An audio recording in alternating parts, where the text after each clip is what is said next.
कि बीएमसी का चुनाव महाराष्ट्र के लिए भी, देश के लिए भी और पूरी एशिया के लिए भी बहुत महत्वपूर्ण है, क्योंकि एशिया की सबसे बड़ी म्युनिसिपल कॉरपोरेशन है, सबसे ज्यादा बजट वहां का है।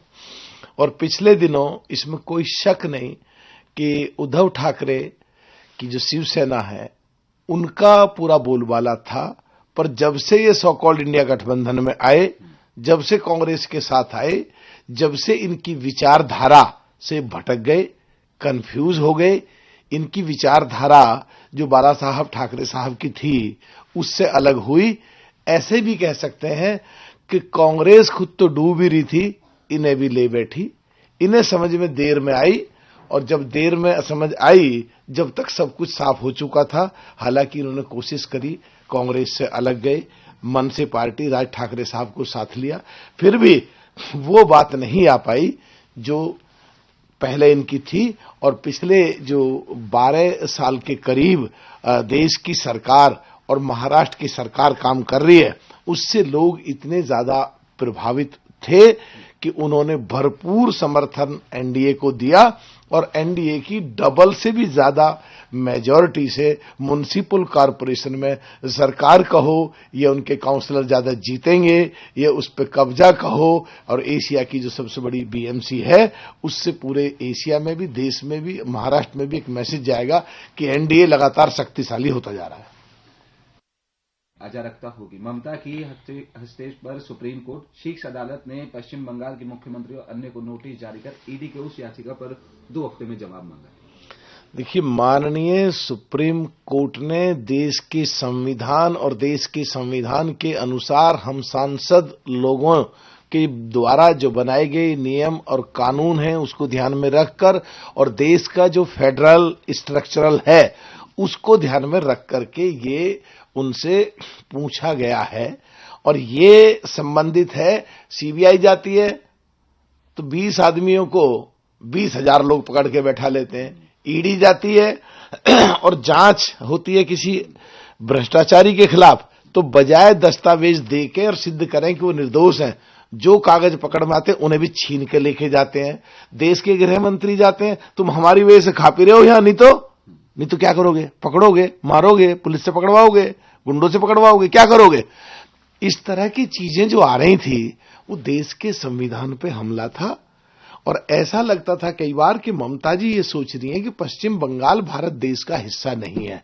तो माननीय सुप्रीम कोर्ट ने जो कहा है बिल्कुल ठीक ही कहा है कि ऐसी अराजकता या ऐसा ना लगे कि पश्चिम बंगाल देश का हिस्सा नहीं है, या ऐसे एक्शन हो रहे हैं जो संविधान के अनुसार नहीं है, तो 2 हफ्तों में जवाब मांगा है।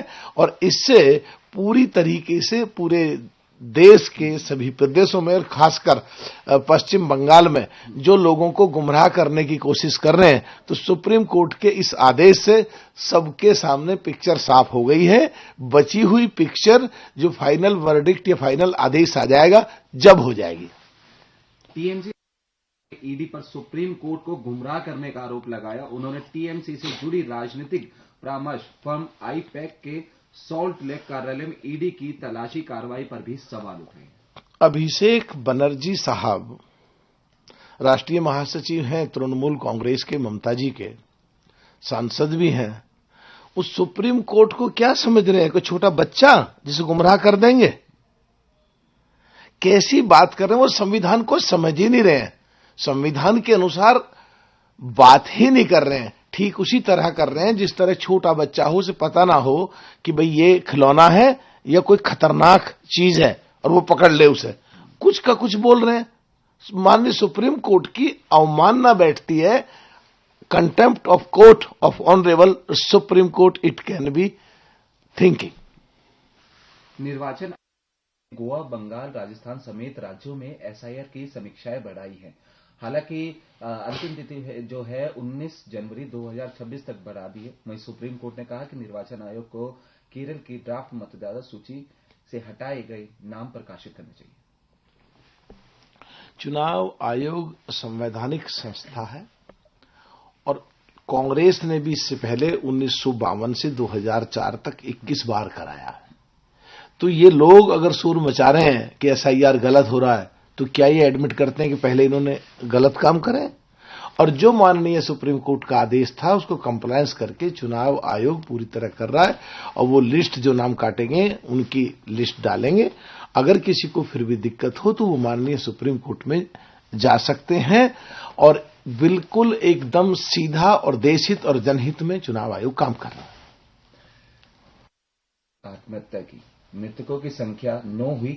4 नवंबर से शुरू हुए एसआईआर अभियान के बाद से राज्य में अब तक 9 मौतें दर्ज की जा चुकी। देखिए, जो सुनने में आ रहा है, चुनाव आयोग को जो अपार शक्तियां देश के संविधान ने दी है, उसके तहत अगर वो अधिकारियों से काम कराते हैं तो पश्चिम बंगाल की सरकार उन अधिकारियों को दूसरे कामों पर लगा के दबाव डालती है, जिस वजह से पश्चिम बंगाल की सरकार का दबाव कुछ लोग नहीं झेल पा रहे हैं। तो कुछ लोगों ने जो आत्महत्याएं करी हैं, तो वहां की सरकार को उन लोगों को बिल्कुल साफ छोड़ देना चाहिए चुनाव आयोग के काम कराने के लिए, क्योंकि चुनाव आयोग का काम इस समय प्राथमिकता पे है, वहां सर पे चुनाव खड़े हैं। लेकिन वो इतना दबाव बना रहे हैं पश्चिम बंगाल सरकार के जो संबंधित अधिकारी और जो वहां के मंत्री हैं, उनकी वजह से कुछ दिक्कतें आई हैं। उनको सोचना चाहिए और उनको ऐसे काम नहीं करने चाहिए।